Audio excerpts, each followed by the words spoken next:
Good afternoon, everybody. How are we? It's a newsy day indeed.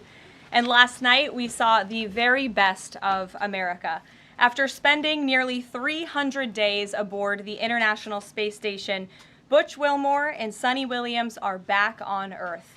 These two incredible astronauts were only supposed to be up there for 8 days, but because of the Biden administration's lack of urgency, they ended up spending 9 months in space.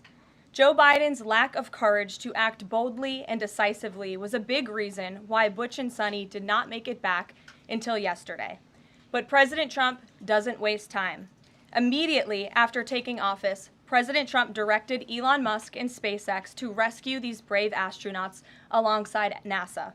The president also called the acting administrator of NASA and told her to bring the astronauts home as soon as possible. As acting administrator Janet Petro said herself yesterday, per President Trump's direction, NASA and SpaceX worked diligently to pull the schedule a month earlier. The president looks forward to welcoming Butch and Suni to the Oval Office when they are recovered. This historic mission brings new meaning to President Trump's promise to always look out for the forgotten man and woman. On another important matter, yesterday, President Trump and President Putin spoke about the need for peace and a ceasefire in the Ukraine war. Both leaders agreed this conflict needs to end with a lasting peace and also stressed the need for improved bilateral relations between the United States and Russia. President Trump also spoke with President Zelensky this morning to align both Russia and Ukraine in terms of their needs and requests. As President Trump has said repeatedly, the precious lives and money that both Ukraine and Russia have been spending in this war would be better spent on the needs of their people. This terrible conflict would have never started with President Trump in charge, but he's determined to end it once and for all. President Trump also promised maximum transparency and a commitment to rebuild the trust of the American people in our intelligence community. Part of that promise was to fully release previously classified records related to the assassination of former President John F. Kennedy, and he made that happen yesterday. This historic release consisted of approximately 80,000 pages of previously classified records that are now published. The records are available to access either online at archives.gov/JFK or in person, accessible to the American people at the National Archives in College Park, Maryland. Records that are currently only available for in-person viewing are being digitized and will be uploaded in the coming days. On another note, positive economic data continues to pour in, showing the immediate impact of President Trump's pro-growth agenda. After suffering a steep decline in the final year of the Biden administration, the manufacturing sector came roaring back in February. Industrial production surged in February, these are new numbers, 3 times at a greater 3 times rate than the expectations to its highest ever recorded level. And President Trump's laser focus on massive deregulation and unleashing our domestic energy industry is leading to stabilities for Americans' bottom lines. As Newsweek summed it up today, gas prices are plummeting under President Trump. And the Trump administration continues to make American communities safer through our ongoing mass deportation campaign of illegal alien criminals. Yesterday, FBI Director Kash Patel announced the agency captured another fugitive from its 10 most wanted list, securing the extradition of Francisco Javier Roman Bardeles, a key senior leader of the brutal MS-13 gang. And the brave men and women of ICE also arrested a number of dangerous aliens across the country in recent days. You will see them on this screen. ICE San Francisco just arrested a citizen of Guatemala convicted of sexual battery. ICE New Orleans arrested a citizen of Ecuador convicted of rape in Suffolk County, New York. ICE Atlanta arrested a citizen of Mexico convicted of assault by strangulation. ICE Dallas arrested a citizen of Mexico convicted of assault with a firearm and rape with a foreign object. And ICE Houston arrested a citizen of Guatemala convicted of indecent sexual contact with a child in Texas. These are heinous criminal alien monsters who the previous administration allowed to flood into our country. And every time President Trump and this team deport one of them, our country becomes safer.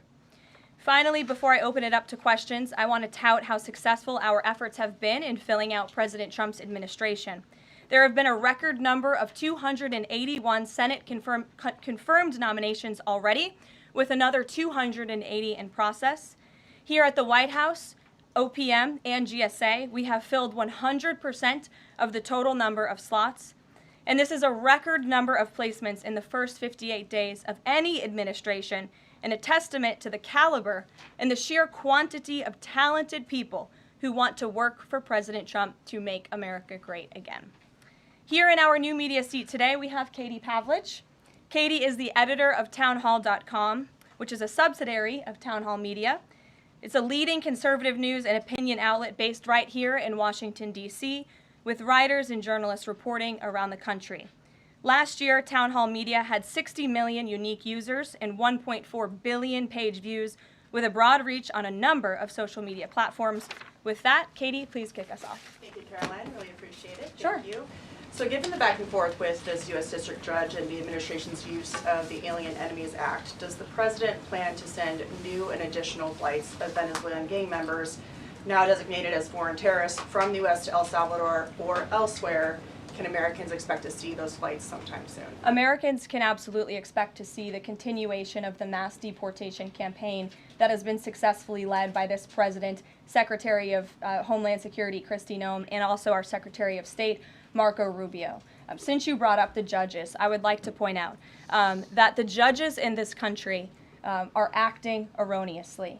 We have judges who are acting as partisan activists from the bench. They are trying to dictate policy from the President of the United States. They are trying to clearly slow walk this administration's agenda, and it's unacceptable. As the President said last night, we will continue to comply with these court orders. We will continue to fight these battles in courts, but it's incredibly apparent that there is a concerted effort by the far left to judge shop, to pick judges who are clearly acting as partisan activists from the bench in an attempt to derail this president's agenda. We will not allow that to happen. And not only are they usurping the will of the president and the chief executive of our country, but they are undermining the will of the American public, tens of millions of Americans who duly elected this president to implement the policies that are coming out of this White House. And then one more question. Senate Minority Leader Chuck Schumer said yesterday that he was united with Democrats in working against Americans who, quote, their attitude is, I made my money all by myself, how dare your government take my money from me?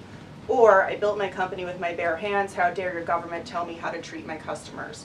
What is the president's response to this given his upcoming tax agenda and need to work on Capitol Hill? Well, we certainly hope that Democrats all of a sudden are for more money in the pockets of the American public. The president has made it incredibly clear that he is committed to tax cuts. He is committed to passing a big reconciliation package later this year, ending no taxes on tips, taxes on overtime, no taxes on Social Security for our hardworking seniors. And we encourage everybody on Capitol Hill to support that when it comes to the finish line, especially Democrats who clearly need a boost from the American public right now. Their approvals are at an all-time record low. Thanks for being with us, Katie. Garrett. I have one other question, but I want to follow up on Katie's question. Actually, you said the mass deportation campaign would continue, but she asked about the flights specifically. Will those flights to El Salvador continue while this case is being appealed? We don't have any flights planned specifically, but we will continue with the mass deportations. And I would just like to point out that the judge in this case is essentially trying to say that the president doesn't have the executive authority to deport foreign terrorists from our American soil. That is an egregious abuse of the bench. This judge does not have that authority. It is the opinion of this White House and of this administration, and that's why we're fighting this in court. And it's very, very clear that this is an activist judge who is trying to usurp the president's authority. Under the Alien Enemies Act, the president has this power, and that's why this deportation campaign has continued. And this judge, Judge Boasberg, is a Democrat activist. He was appointed by Barack Obama. His wife has donated more than $10,000 to Democrats, and he has consistently shown his disdain for this president and his policies, and it's unacceptable. You took me right where I wanted to go about the idea that these people are all foreign terrorists, but Judge Boasberg was originally appointed by George W. Bush and then elevated by Barack Obama. I just feel like I should clear that up. Well, let me just say something to that effect, Garrett. 67% of all of the injunctions in this century have come against which president? Donald J. Trump. Let me say that again. 60% of the injunctions by partisan activists in the judicial branch have come against President Donald Trump, and 92% of those have been from Democrat-appointed judges. This is a clear, concerted effort by leftists who don't like this president and are trying to impose or slow down his agenda. So, given that, do you think it's a good use of Congress's time and the president's political capital to try to impeach and remove a federal judge, which would take 67 votes you're unlikely to get in the Senate? Well, look, the president has made it clear that he believes this judge in this case should be impeached, and he has also made it clear that he has great respect for the Chief Justice John Roberts, and it's incumbent upon the Supreme Court to rein in these activist judges. These partisan activists are undermining the judicial branch by doing so. We have co-equal branches of government for a reason, and the president feels very strongly about that. Jackie. Thanks, Caroline. What options does the president have to, he says he's going to follow court orders. He wouldn't defy a court order, but he's raised these concerns about these judges acting in such a partisan way.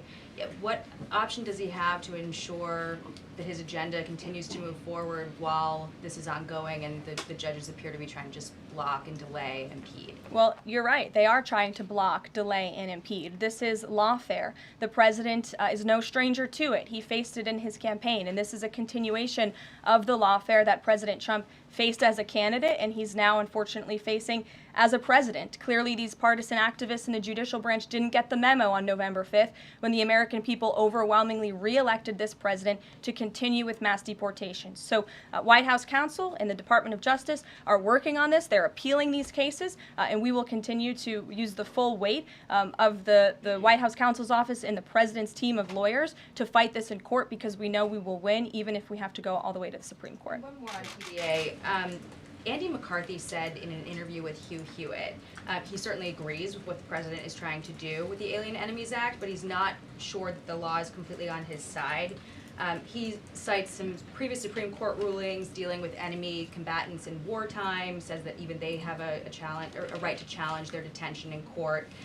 He raised concern also that while TDA has been designated as a terrorist organization, these individuals hadn't been prosecuted for terrorism. So my question is, will the president ask Congress potentially to declare war on these cartels for the invasion that he's talked about so that he's on stronger legal footing? Well, we absolutely disagree with the legal opinion of the individual that you mentioned. We would not have moved forward with this if we didn't believe the president. This was within the president's executive authority to continue with this mass deportation effort under the authority provided to him under the Alien Enemies Act. And when you read the act, as I did last time at the podium, a predatory incursion is absolutely what has happened with Tren de Aragua. They have been sent here by the hostile Maduro regime in Venezuela, and the president, immediately upon taking office, designated TDA as a foreign terrorist organization. And under this act, it is within the president's authority to deport these terrorists. And anybody trying to defend these terrorists who have now been sent off of American soil should talk to the families of the individuals who these heinous monsters have killed and have raped. If you talk to those families, they are so heartened by the president's decision to take tough action and to use his executive authority, something that no other president has been willing to do, because President Trump does what he says he's going to do, and he is deporting these foreign terrorists from American soil to secure our homeland, and he's within his rights to do that. Very quickly Jennifer. on Tesla. Very quickly on Tesla. There's a website that's trying to dox Tesla owners across the country and saying they're only going to take down personal information when people show that they've sold their cars. What's the administration going to do about that? I haven't seen that website, but we certainly think it's despicable, the violence that has taken place against Tesla, the company, its employees, and also just Americans who have chosen to drive an electric vehicle. Many of them are Democrats, by the way. Democrats were big supporters of Tesla and of electric vehicles until Elon Musk decided to vote for Donald Trump. So we would like Democrats to also come out and condemn this heinous violence that we have seen, and I believe the Attorney General has said she's investigating these incidents as acts of domestic terrorism. Jennifer. On Ukraine, can you say, is the White House going to pause foreign military aid or intelligence sharing with Ukraine, as Russia says it's pushing for? And then I have a follow-up on the Federal Trade Commission. Sure. When it comes to Ukraine, I do have a statement for you from the National Security Advisor and also the Secretary of State. First, I'd like to reiterate what the President said earlier following his call with President Zelensky this morning. He said he just completed a very good telephone call with President Zelensky. It lasted approximately 1 hour. Much of the the discussion was based on the call made yesterday with President Putin in order to align both Russia and Ukraine in terms of their requests and needs. We are very much on track, and I will ask Secretary of State Marco Rubio and Mike Waltz to give an accurate description of the points discussed. That statement will be put out shortly. Well, I have that statement for you right here. Bear with me as I read it. Today, President Trump and Ukraine's President Volodymyr Zelensky had a fantastic phone conversation. President Zelensky thanked President Trump for a productive start for the work of the Ukrainian and American teams in Jeddah on March 11th. The meeting of the senior officials from both nations significantly helped in moving toward ending the war. President Zelensky thanked President Trump for the support of the United States, especially the Javelin missiles that President Trump was first to provide and his efforts towards peace. The leaders agreed Ukraine and America will continue working together to bring about a real end to the war, and that lasting peace under President Trump's leadership can be achieved. President Trump fully briefed President Zelensky on his conversation with Putin and the key issues discussed. They reviewed the situation in Kursk and agreed to share information closely between their defense staffs as the battlefield situation evolved. President Zelensky asked for additional air defense systems to protect his civilians, particularly Patriot missile systems, and President Trump agreed to work with him to find what was available, particularly in Europe. The two leaders also agreed on a partial ceasefire against energy. Technical teams will meet in Saudi Arabia in the coming days to discuss broadening the ceasefire to the Black Sea on the way to a full ceasefire. They agreed this could be the first step toward the full end of the war and ensuring security. President Zelensky was grateful for the president's leadership in this effort and reiterated his willingness to adopt a full ceasefire. President Trump also discussed Ukraine's electrical supply and nuclear power plants. He said that the United States could be very helpful in running those plants with its electricity and utility expertise. American ownership of those plants would be the best protection for that infrastructure and support for Ukrainian energy infrastructure. President Zelensky also thanked President Trump for continuing to push humanitarian concerns, including the exchange of prisoners of war. He noted they had just had a successful exchange and thanked the president for his leadership on that.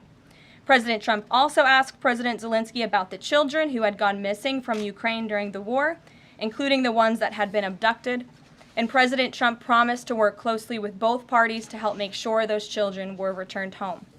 They agreed all parties must continue the effort to make a ceasefire work. The presidents noted the positive work of their advisors and representatives, especially Secretary Rubio, National Security Advisor Mike Waltz, Special Envoy Kellogg, and others. The presidents instructed their teams to move ahead with the technical issues related to implementing and broadening the partial ceasefire. The presidents instructed their advisors and representatives to carry out this work as quickly as possible. The presidents emphasized that in further meetings, the teams can agree on all necessary aspects of advancing toward lasting peace and security. That is a lengthy statement that was just given to me, so thanks for bearing with me. Our office will, of course, provide this after. And as you know, as I just pointed out in the statement, the president's team of negotiators and national security experts will be heading to Saudi again later this week to continue working on and ironing out the details. But I would just like to emphasize we have never been this close to peace, and it's only because of President Trump that we are here. I think a couple of years ago, as you all reported on the war, it was incomprehensible to have a partial ceasefire in this conflict. And today, that is true because of the leadership of this president. So you Mary. said they agreed to closely share information between their defense staffs. Does that mean all intelligence sharing will continue? So the White House is rejecting Russia's request to pause that? Intelligence sharing in terms of defense for Ukraine will continue to be shared. Mary. Thanks, Caroline. I have two questions. One on the United States Institute of Peace and then on the Supreme Court, if that's okay. Sure. So on the United States Institute of Peace, this is a little bit wild. I understand the old president refused to leave after he was removed from his position. He barricaded himself in his offices, had to be escorted out by police, left the building without Wi-Fi, telephones, elevators, and more, and is now telling media that Doge broke in and illegally removed him. So can you comment on this sequence of events and specify, did Doge illegally enter? I'm really glad you brought this up, Mary. We were made aware of this story by individuals at Doge, at Elon Musk's team, and also at the State Department who were unable to access this building. And it became very clear that there was a concerted effort amongst the rogue bureaucrats at the United States Institute of Peace to actually physically barricade themselves essentially inside of the building to prevent political appointees of this administration who work at the direction of the President of the United States to get into the building. There was a piece in the Daily Caller, thank you for sharing the truth on this, about what happened.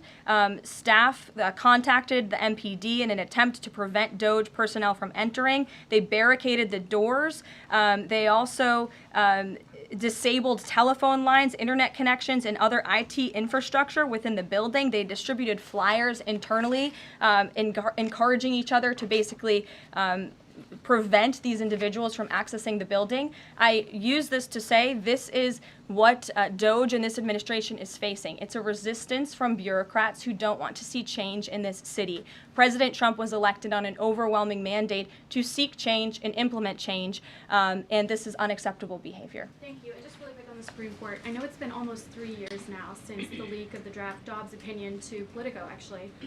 A leak which sparked protesting outside the homes of the justices and even brought on one attempted assassination attempt.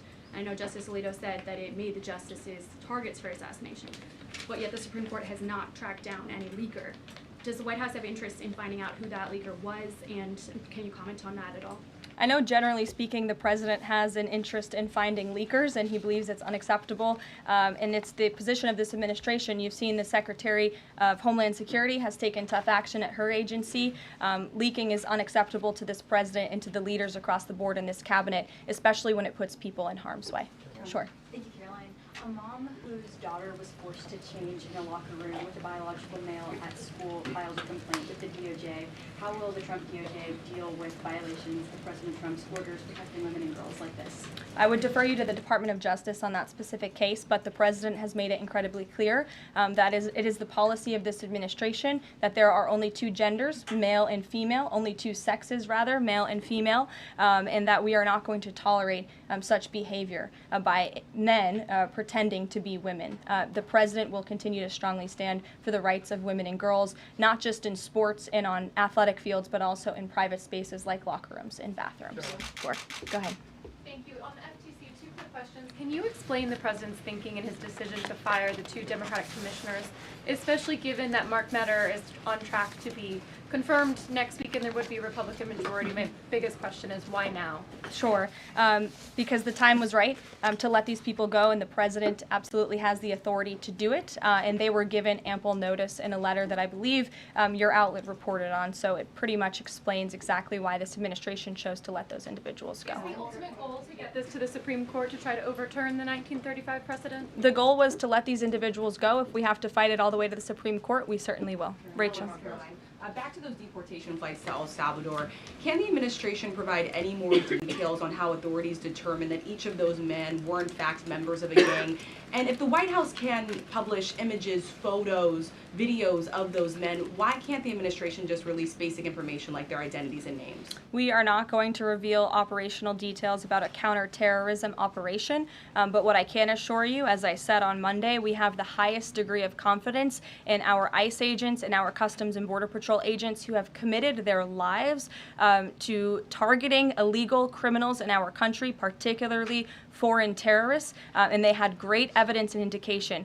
They have the highest degree of professionalism, and they were 100% confident in the individuals that were sent home on these flights and in the president's executive authority to do that. To follow up, I know in the last briefing you cited privacy concerns as a reason why the administration may not be able to reveal the identities.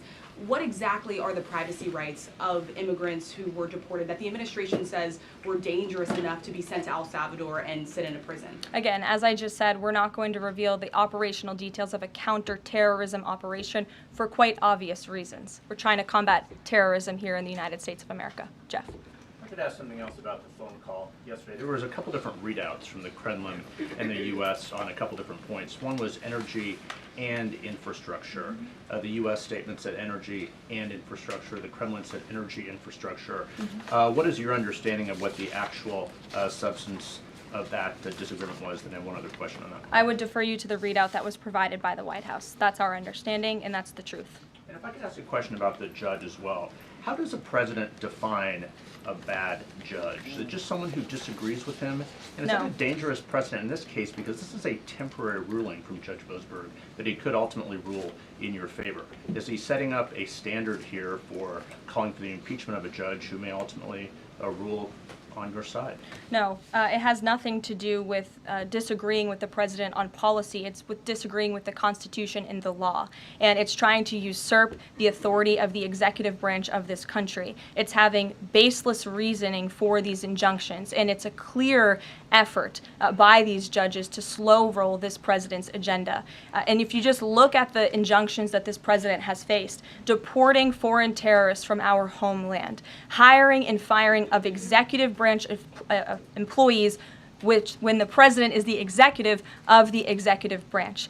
You also see an injunction by a partisan activist judge when it comes to the Secretary of Defense trying to determine the readiness of our troops and the qualifications of our troops in our armed forces. Does a single district court judge really have more authority over the Commander-in-Chief and the Secretary of Defense to determine who should serve in our United States Armed Forces? Absolutely not. Anyone who has taken a basic civics lesson can understand that, and it's ridiculous lawfare that we are witnessing. And it's. The president said he respects the Chief Justice here. Mm-hmm.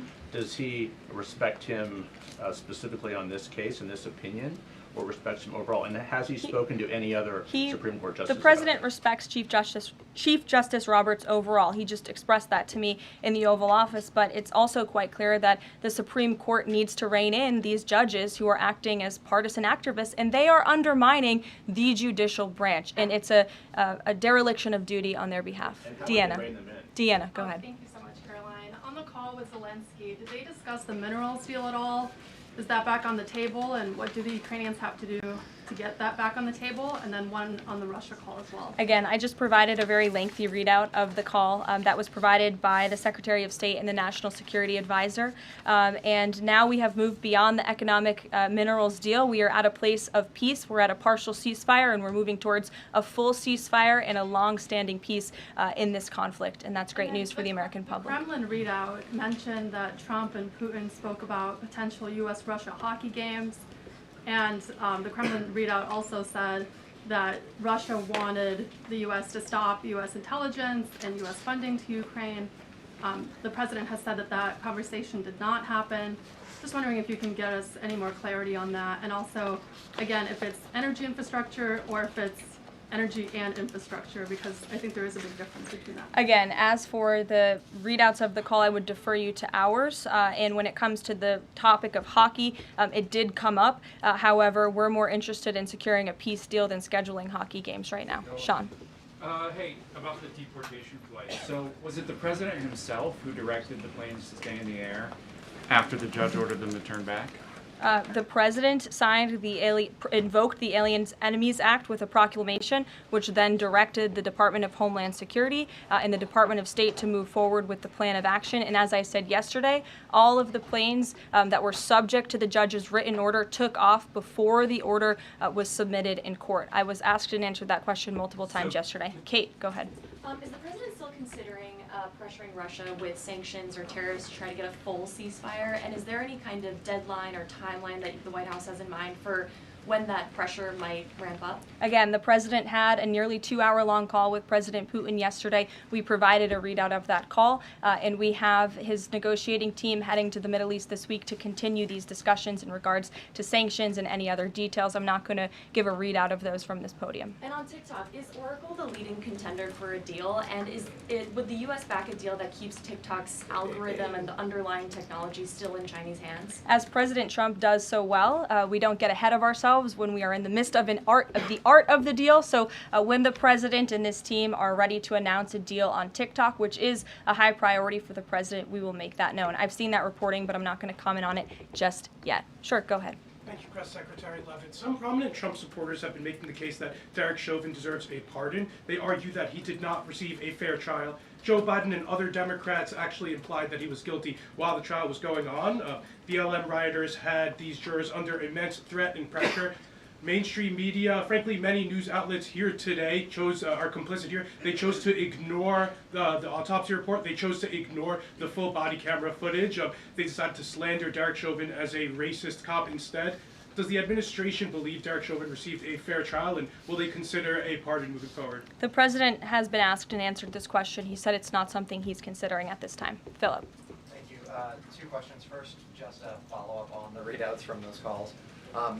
When it comes to the discrepancies between the U.S. and Russian readout of that call between President Trump and Putin, is it the president's assessment that something is getting lost in translation, or does he believe that the Russians are trying to play games here? Nope. The president believes in his team that put the readout out, and he also put his own out on Truth Social. We've been incredibly transparent about all of the president's calls with foreign leaders, and again, I would defer you to the readout. And then following up Michael. on... Thank you, Karoline. White House said yesterday that gas prices across the U.S. have fallen for the fourth straight week. 34 states now seeing gas under $3 a gallon. This limited ceasefire with Ukraine regarding oil refineries, energy, will that affect gas prices here in the U.S.?